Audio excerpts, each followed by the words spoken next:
আমি তাদেরকে নিয়ন্ত্রণ করবো, আমি আপনাদেরকে নিয়ে তাদেরকে শাস্তা করবো। ইউনিয়ন কাজিরগাঁও সরকারি প্রাথমিক বিদ্যালয় আমাদের গ্রামে ৮ নং ওয়ার্ড বাসীর উদ্যোগে মাদক বিরোধী কালকরণ কর্মসূচি মত বিনিময় সভা আজ 15 মে এখানে এলাকাবাসী আমাদের ইউনিয়নের চেয়ারম্যান জনাব মোহাম্মদ এখানে এসেছেন, প্রধান অতিথি হিসেবে এখানে আছেন। এমনকি এলাকাবাসী যে দেখতে পাচ্ছেন তারা এখানে আছেন।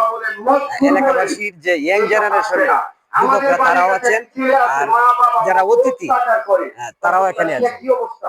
পাগল, আসলে পাগলের তো কোনো বিচার নাই, বিচার আছে, তারপর আমরা যথাযথ বিচার করে তাকে জেলে দিয়ে দিই।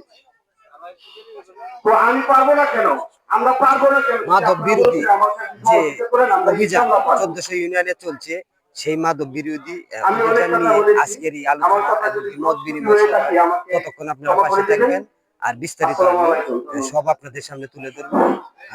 ততক্ষণ আপনারা পাশে থাকবেন।